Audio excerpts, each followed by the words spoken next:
नगर पालिका का रोल है तो सर आप डिस्टर्ब क्यों कर रहे हैं? नंबर एक। नहीं, चलो मैं पहले एक जवाब दे देता जी जी हूँ। लॉ एंड ऑर्डर, बाहर से आने वाले श्रद्धालुओं की सिक्योरिटी, ये मेरी रिस्पॉन्सिबिलिटी। ओके, तो आप नगर पालिका को आदेश करिए कि वो इम्प्लीमेंट करे। नंबर दो, नगर पालिका ने, नगर निगम ने खुद ने ठहराव किया है और जो ठहराव है उसके अंदर कोई लोकेशन आइडेंटिफाई नहीं है कि यहाँ पर रखना है, यहाँ पर नहीं रखना है। ठीक है, चलो फिर हम क्या करते हैं? आप 30 रुपया भरो। ठीक है, ये नगर पालिका ने खुद ने ठहराव कायदा बनाया है। उस नगर पालिका अपना ही जो रूल्स बनाया हुआ है उस रूल को आप तोड़ रहे हो। ठीक है, तो ठीक है। उसके लिए लीगल प्रोसीजर है जी है ना। आप कोर्ट में जा सकते हैं और आपने जो नगर पालिका चुन के दी है उस नगर पालिका को आप सवाल पूछ सकते हैं। नहीं, हम पूछे सर, तो मैं वही तो बोल रहा हूँ ना कि जो सिस्टम नगर पालिका ने बनाई है, तो नगर पालिका ने द्वारिका, मंदिर, यात्री, उन सबको ध्यान में रखते हुए ठहराव किया होगा ना। ऐसे तो नहीं है कि नगर पालिका में बैठे उनको किसी को दिमाग नहीं है, उसने दिमाग को बात सुन सकते हो तो मैं पूरी बात कर लो सर। आप गलत टोन पे ऊपर जा रहे हैं। नहीं, मेरा काम है यहाँ पर जो भी श्रद्धालु बाहर से आता है ओके, उसकी लाइफ, उसकी सिक्योरिटी, ये मेरी रिस्पॉन्सिबिलिटी है। ओके, आप उसको नगर पालिका के एक्ट से इंटरफेयर कीजिए या आप सोचना चाहते हो कि नगर पालिका ने ठहराव करना चाहिए, मैंने उसका कुछ लेना देना है नहीं। मैं यहाँ पे सिर्फ बाहर से जो भी श्रद्धालु आता हूँ उस श्रद्धालु को उसकी सेफ्टी को ध्यान में रख के जो भी एक्शन कर रहा हूँ वो एक्शन कर रहा हूँ। मेरे पास एज एन एसडीएम मेरे पास कोई इक्विपमेंट नहीं है कि ना तो मेरे पास एक्स्ट्रा कोई मैन पावर नहीं है, तो मैं नगर पालिका का स्टाफ, नगर पालिका के जितने भी अधिकारी हैं उनको उनकी रिस्पॉन्सिबिलिटी दिखाता हूँ, बोलता हूँ कि ये आपने काम करना चाहिए और उनके साथ एज एन एसडीएम में खड़ा भी रहता हूँ और इंश्योर करता हूँ कि मेरे एरिया में, मेरे प्रांत के एरिया में बाहर से आने वाले श्रद्धालु जो है उनको किसी भी तरह की रिस्क नहीं होनी चाहिए। यही मेरा एक्सपीरियंस। ओके, आपकी बात से मैं उनको सर पे चढ़ाता हूँ। ठीक है, और हम भी जितने भी लोग हैं उससे सहमत हैं। उनकी सिक्योरिटी, जिस होटल में वो रुक रहे हैं वहाँ पर उनकी सबसे बड़ी सिक्योरिटी है।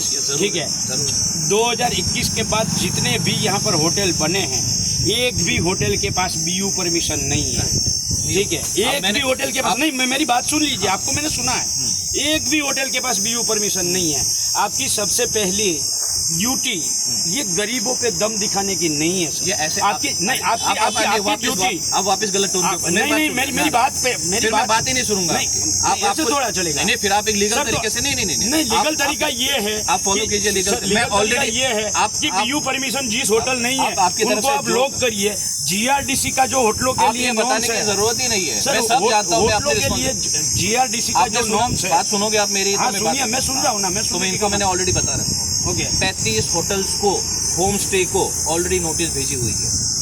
इमीडिएटली स्ट्रिक्ट एक्शन उनके ऊपर मैं आपको खुद कह रहा हूँ, 10 तारीख का टाइम दिया है, खुद ही आपने होटल जो है उसको निकाल दीजिए, नहीं तो मैं जो सरकारी तरीका है उसकी तरफ से ही। परमिशन वाला कोई नहीं है, उसका क्या करेंगे? करेक्ट, जीआरडीसी के नॉर्म्स के अनुसार कोई भी नहीं है, उसका क्या करेंगे? आप जो सवाल, बाहर जितने भी पार्किंग है उसका क्या करेंगे?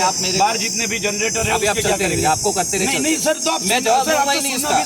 अरे तो मैं आपको कह रहा हूँ ना, जो मेरे एम्बिट में उसका मैं आपको जवाब दे रहा हूँ। जो एज एन एसडीएम मैंने कार्रवाई करनी चाहिए मैं कार्रवाई कर रहा हूँ। जो रिस्पॉन्सिबल है उनको भी आप सवाल पूछिए, थोड़ा मेरी रिस्पॉन्सिबिलिटी थोड़ी है। नहीं तो हम उनको भी पूछेंगे, आप उनको पूछिए ना। और जब मैं काम नहीं करूंगा तो मेरे को पूछे आपने काम क्यों नहीं किया, पूछिए मेरे को। क्या पूछेंगे ना, पूछिए उनको, पूछिए। हम कल जाएंगे सोमवार वहाँ पर नगर पालिका में। आपने आंदोलन किया है, मैं तो खुश हूँ आंदोलन से। आपके आंदोलन से तो मुझे ताकत मिलती है काम करने की।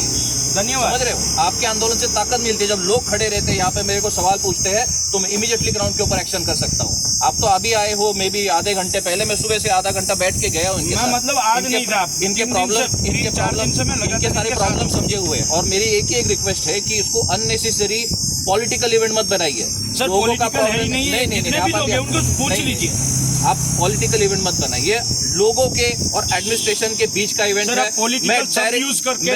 मैं डायरेक्टली लोगों के साथ डील करता हूँ, मैं डायरेक्टली लोगों को सर, जैसे मैंने आपको बोला कि वहाँ पर दम दिखाइए, तो आपको वो शब्द गलत लगा। नहीं, वैसे ही आप ये आंदोलन को तोड़ने के लिए पॉलिटिकल शब्द यूज कर रहे हैं, ये हमें भी गलत लग रहा है। फिर मैं आपके हाथ जोड़ता हूँ एज एन एसडीएम। अभी आपको जो करना है आप कर सकते हैं, आंदोलन आपका अधिकार है। आप अगर सोचते हैं कि मैं गरीब लोगों को टारगेट कर रहा हूँ, जो आपको कहने का तरीका है, हमें आपसे उम्मीद ये है, हमें आपसे उम्मीद। अरे मैं आपको मेरी उम्मीद बता रहा हूँ। मेरे लिए एज एन एसडीएम कोई अमीर, कोई गरीब, कोई पावरफुल, कोई कमजोर कुछ नहीं है। जो भी यहाँ पर गलत काम करेगा मैं उसको टारगेट करूंगा, मुझे इसमें कोई शक की गुंजाइश नहीं है, इतना मैं आपको promise खुला दिल रख के आइए, एकदम खुला दिल रख के आइए, बैठिए, समाधानकारी रास्ता निकल सकता है। नहीं समाधान नो पॉलिटिकल कोई बात नहीं, निकल सकता है, निकल सकता है। मैं आपको आप वही चाहे तो निकल सकता है, रास्ता हमारे पास है। अरे वैसे रास्ता हमारे पास है। आप कह रहे हो ना इनसे रास्ता आना चाहिए, आप नहीं कह सकते उसको। आपकी कहाँ दुकान है, आपका क्या लेना देना है इस मैटर से बताइए। आपकी रेडी कहाँ लगती है बताइए। मेरी रेडी नहीं है तो इसका मतलब थोड़ा नहीं कि मैं किसी के लिए लड़ू ही तो नहीं, मैं वही किसी के लिए बोलूँ ही नहीं। वो आपकी मर्जी है। मैं आप लोगों के से जो भी रेडी वाले मैं डायरेक्टली आपसे बात करूंगा, बीच में मुझे आपसे रिलेटेड कोई भी मेरे को आदमी नहीं चाहिए, है ना। हम अननेसेसरी उसके अंदर इवेंट बना रहे। जो भी रेडी वाले हैं मैं आपके साथ बैठूंगा। मैं अभी सुबह भी आपके साथ बैठा था, 3 दिन से मैं यहाँ पर था नहीं। लेकिन हम लोग की कोई सुनता नहीं है, तो ऐसा चलो किसी को तो चुनना चाहिए। तो मैं अभी आपको लगता है मैं इनकी बात सुनूंगा सर, क्योंकि हम लोग नहीं मैं ये कोई इनका कोई रोल ही नहीं इसके अंदर, इनका कोई प्राइमरी फिशर रोल ही नहीं है। सिर्फ वो हमारी हेल्प कर रहे हैं। बहुत बढ़िया। तो आप जो भी हेल्प चाहनी चाहते हैं, जो ऐसे आप कह रहे प्लीज इनसे हेल्प ले लीजिए। अरे बहन मैं कह रहा हूँ ना, आप इनसे हेल्प ले लीजिए। अगर ये आपकी हेल्प कर सकते हैं तो इनसे आप हेल्प ले लीजिए। बाकी आपका आंदोलन जो आप चल नहीं सकते, मुझे कोई इसके अंदर दिक्कत नहीं है। अगर आपकी हेल्प कर सकती है तो इनके प्लीज आप हेल्प ले लीजिए। मतलब आप हमें सुनेंगे ही नहीं? मैंने ये कहा ही नहीं, मैं थर्ड पार्टी को सुनूंगा नहीं। मैंने प्रॉब्लम मेरे पास लोगों ने डायरेक्टली दी है, मैं लोगों की प्रॉब्लम यहाँ पे सुन रहा हूँ। मैं कल यहाँ पर रेडी लगा लूंगा। अरे आप रेडी लगा, रेडी वाला हो जाऊंगा, बन जाओ।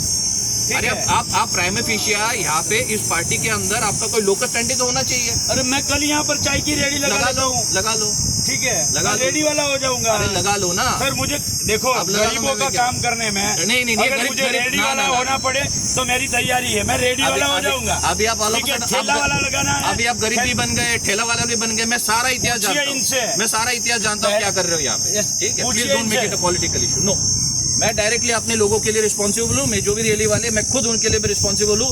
मैं डायरेक्ट उनके साथ कांटेक्ट करता हूँ। You are not required to interfere in this matter. अगर इंटरफेयर करना है तो please go to legal procedure, you send a notice. वो भी करेंगे। अभी आपने किया नहीं, please talk to me when you do it. वो भी करेंगे।